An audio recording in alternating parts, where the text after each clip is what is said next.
Hello everyone. तो कल के पार्ट में हम लोग देखे थे वुइंग हांगन को देख के कहता है 13 साल बीत गया लेकिन तुम वैसे के वैसे ही हो, बिल्कुल नहीं बदले, उतना ही हैंडसम, उतना ही है। तो आज का पार्ट हम लोग शुरू करते हैं।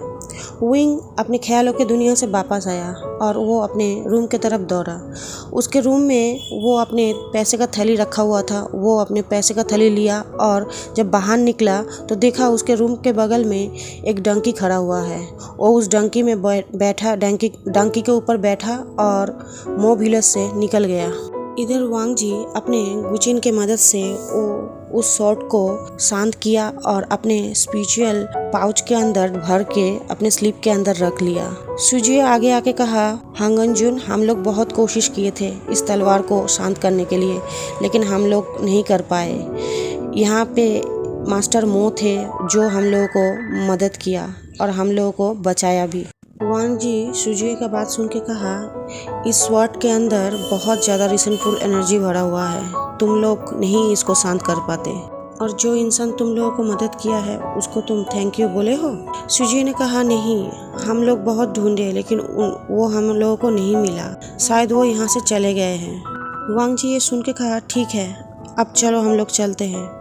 तभी वांग जी के पास एक बटरफ्लाई मैसेज आया सीचन की तरफ से। सीचन मैसेज में लिखा था, वांग जी तुम्हें डफर माउंटेन में जाना चाहिए। डफर माउंटेन में कुछ प्रॉब्लम आ गया है, मैं चाहता हूँ तुम सारे जूनियर्स को लेके वहाँ पे जाओ।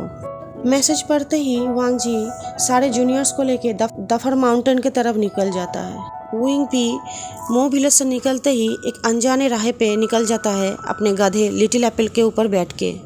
वुइंग अपने लिटिल एप्पल के ऊपर बैठ के नेचर का आनंद उठाते हुए रास्ते में जा रहा था, लेकिन कुछ देर जाने के बाद वो देखा रास्ते में दो लड़का बैठा हुआ है।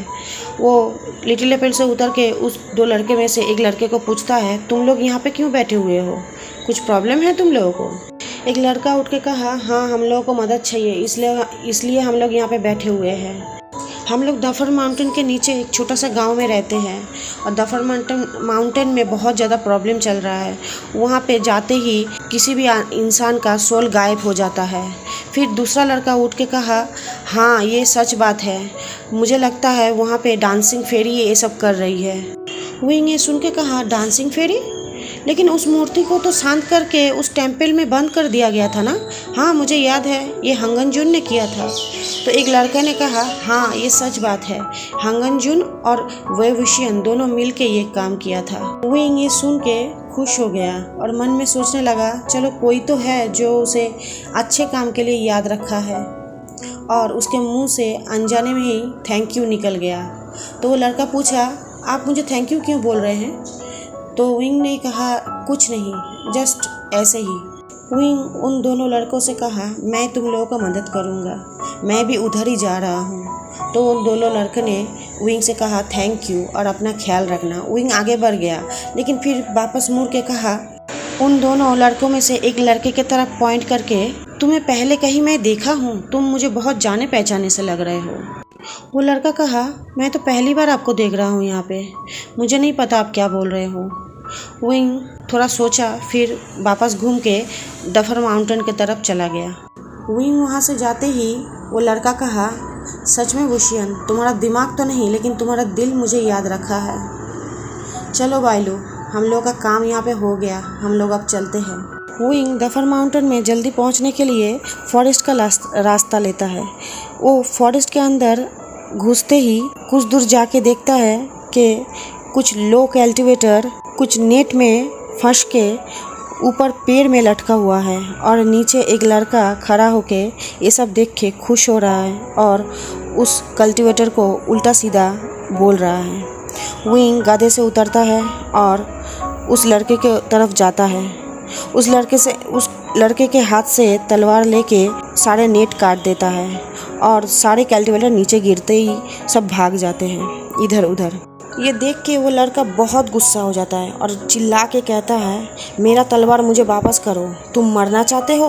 वुइंग ये सुन के हंसते हुए उसके पास आता है और आके उसको उसका तलवार लौटाते हुए कहता है, लिटिल बॉय, तुम्हें तुम्हारा माँ बाबा ने कुछ सिखाया नहीं? बड़ों से इस तरह से बात किया जाता है? तुम्हारा नाम क्या है? वो लड़का ये सुन के गुस्सा हो गया और चिल्लाते हुए कहा, मेरा नाम जिंगलिन है, और गुस्से में उसको मारने के लिए दौड़ा। विंग उसके वार को डॉच किया और उसको ज़मीन की तरफ पुश करके उसके ऊपर एक स्पेल कर दिया कि वो ज़मीन से उठ ना पाए। जिंगलिन फोर्सफुली उठने की कोशिश कर रहा था, लेकिन वो उठ नहीं पा रहा था। फिर वो गुस्से में कहा, तुम मरना चाहते हो? अभी का अभी ये स्पेल हटाओ। मेरा अंकल अगर ये देख लिया तो तुम आज मर जाओगे यहीं पे। विंग ये सुन के हंसते हुए कहा, अंकल क्यों? तुम्हारे बाबा क्यों नहीं? तभी विंग के पीछे से एक भारी आवाज़ आया, जिंगलिन। वो आवाज़ सुनते ही विंग डर गया, क्योंकि वो आवाज़ विंग बहुत अच्छे से पहचानता था। वो आवाज़ किसी और का नहीं, जंगशा का था। विंग पीछे मुड़ के जंगशा को देखते ही वो जिंगलिंग के सामने से हट गया और एक पेड़ के पीछे छुपने लगा। जंगशा जिंगलिंग के पास गया और उसके ऊपर से वो स्पेल हटाया, और वो स्पेल देखते ही जंगशा का गुस्सा सातवें आसमान पे चढ़ गया और वो गुस्से में कहा, चिल्लाते हुए, तुम्हारा इतना हिम्मत, तुम ये स्पेल यूज़ करते हो? वो अपने हाथों से जिरियन निकाला और विंग के ऊपर हमला करने ही वाला था। तभी उसके सामने हंगनजुन और लैंग जूनियर्स सब आके खड़ा हो जाता है। जंगशा ये देख के रुक जाता है, फिर कहता है, लैनवांग जी, तुम मेरे रास्ते में आ रहे हो, हट जाओ मेरे सामने से। तभी लैन सुजुए आगे आता है और जंगशा को सर झुका के बो करके कहता है, क्लैन लीडर जेंग, जिंगलिन ने बहुत सारे कल्टीवेटर को नेट में फंसा के पेड़ पे लटका के रखा था और मास्टर मो ने सिर्फ उन लोगों को मदद किया है और जिंगलिन पहले उनके ऊपर हमला किया था। जंगशा ये सुन के कहता है, उससे कोई फर्क नहीं पड़ता, उसने वेवुशियन का स्पेल यूज़ किया था, उसे मैं मार डालूंगा। तुरंत हंगनजुन कहता है, उसने विंग का कल्टीवेट मेथड यूज़ किया है, लेकिन उसने किसी को हार्म नहीं पहुंचाया, उसने कुछ लोगों का मदद किया है, तो मुझे लगता है आपको उसे अकेला यहाँ पे छोड़ देना चाहिए। ये सुन के विंग सोचने लगा, पहले लंजाई था जो मेरा डार्क कल्टीवेशन पसंद नहीं करता था, अभी वो ये सब सपोर्ट कर रहा है। जंगशा कहा, तुम सच का साथ देने वाला हंगनजुन हो ना, तो आज तुम डार्क कल्टीवेशन यूज़ करने वाले का साथ दे रहे हो। फिर विंग की तरफ देख के बोला, तुमको मैं आज के लिए छोड़ रहा हूँ, लेकिन आगे से सावधान रहना, मैं दूसरा बार माफ़ नहीं करूँगा। जिंगलिन, चलो यहाँ से। आगे से किसी ऐसे इंसान के साथ लड़ाई में अगर तुम हार गए तो तुम्हारा टांग मैं तोड़ दूंगा।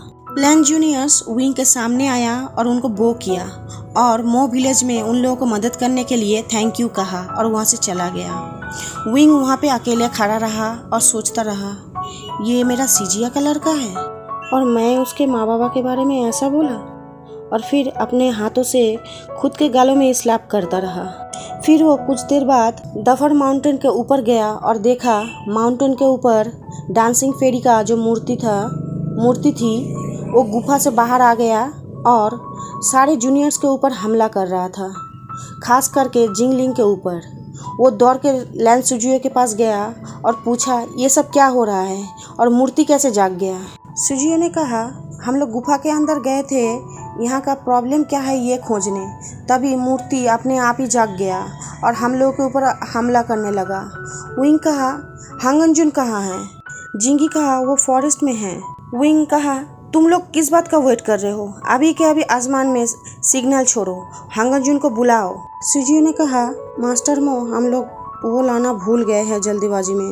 ये सुन के विंग कहा, वाह बहुत अच्छा, इतना लापरवाही, तुम लोग लैंस जूनियर हो, तुम लोगों से ये उम्मीद नहीं था। ये बोलते हुए विंग जिंगी के हाथ से तलवार लिया और फॉरेस्ट के अंदर चला गया। जिंगी ये देख के चिल्लाते हुए कहा, पागल इंसान, मेरा तलवार लेके कहाँ जा रहे हो? मेरा तलवार वापस दो। विंग उस तलवार से बाम्बू काट के एक फ्लूट बनाया और फिर वापस आके जिंगी को वो तलवार लौटा दिया और खुद उस फ्लूट को बजाने लगा। फ्लूट के आवाज़ सुन के सारे जूनियर्स अपने अपने कान अपने हाथों से बंद करने लगा। डांसिंग फेरी का मूर्ति जिंगलिंग को मारने की कोशिश कर रहा था, लेकिन तभी विंग का फ्लूट का आवाज़ सुन के चेन से बंधा हुआ वेंगनिन वहाँ पे आ जाता है। ये देख के विंग और सारे जूनियर्स बहुत ज़्यादा शॉक हो जाता है। विंग सोचने लगता है, वेंगनिन जिंदा है और अभी वेंगनिन को ही आना था। विंग जिंगलिंग को डेंजर में है देख के वेंगनिन को ऑर्डर देता है डांसिंग फेरी का मूर्ति को तोड़ देने के लिए, और वेंगनिन भी ऐसा ही करता है। सारे जूनियर्स ये बोलने लगता है ये तो घोस्ट जनरल है, घोस्ट जनरल अभी तक जिंदा था। और तभी सारे जूनियर्स मिलके घोस्ट जनरल के ऊपर हमला करने लगता है। तभी लैन सुजुए आगे आता है और कहता है ये घोस्ट जनरल है, लेकिन ये हम लोगों को मदद किया है, इनके वजह से हम लोग जिंदा है अभी, तो तुम लोगों को ऐसा नहीं करना चाहिए। सारे जूनियर्स एक साथ बोलने लगा किसे परवाह है, इसका मास्टर बहुत पहले ही मार चुका है, आज हम लोग इसको मार देते हैं तो पूरे कल्टीवेशन वर्ल्ड में हम लोगों का नाम हो जाएगा। सिर्फ लैन जूनियर्स को छोड़ के सारे क्लैन का जूनियर्स वेंगनिन के ऊपर हमला करने लगा। विंग सिर्फ खड़ा होकर ये देख रहा था, सुन रहा था, उसे बहुत गुस्सा आ रहा था, जिसकी वजह से वेंगनिन को भी गुस्सा आने लगा। वो अपने हाथ में बांधा हुआ चेन से सारे जूनियर्स के ऊपर हमला किया। सारे जूनियर्स नीचे गिर गए। वेंगनिन एक जूनियर के पास गया और उसको मारने ही वाला था, तभी विंग अपना फ्लूट बजाया और वेंगनिन को रुकने के लिए कहा। वेंगनिन रुक गया, लेकिन उसका गुस्सा कम नहीं हुआ।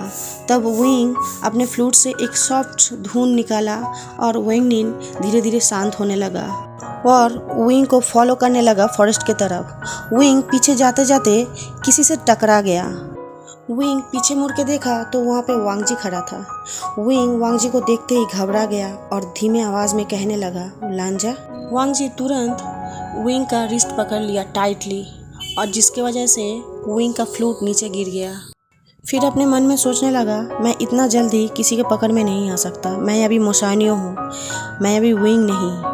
और ऐसा बहुत सारे इंसान कर सकता है, वो लोग डार्क एनर्जी का इस्तेमाल करके किसी को भी कंट्रोल कर सकते हैं, मैं इकलौता नहीं हूँ। फिर विंग अपने ख्यालों से वापस आया और फोर्सफुली वांगजी का हाथ छुड़ा के नीचे से फ्लूट को उठा के वो फिर से धुन बजाने लगा और वेंगनिन को ऑर्डर दिया यहाँ से चले जाओ और किसी सुरक्षित स्थान पे छुप के रहो। वेंगनिन ऐसा ही किया। वेंगनिन तुरंत वहाँ से चला गया, लेकिन विंग तुरंत हंगनजुन का हाथ पकड़ लिया। हंगनजुन वेंगनिन के पीछे ना जा पाए इसलिए। हंगनजुन वेंगनिन के पीछे जाना तो दूर, उसके तरफ देखा भी नहीं, वो तो सिर्फ अपने विंग को ही देखे जा रहा था और सोच रहा था ये सच है ना, ये कोई सपना तो नहीं है ना, मेरा विंग वापस आ गया। तो फ्रेंड्स, आज का पार्ट मैं यहीं पे ख़त्म करती हूँ। कल मिलूंगी फिर नया पार्ट के साथ। मेरे वीडियो को लाइक कर दीजिए, कमेंट कीजिए और शेयर कीजिए सारे वांगशन फैन के साथ। और हाँ, सब्सक्राइब करना मत भूलना। तो आज के लिए बाय बाय।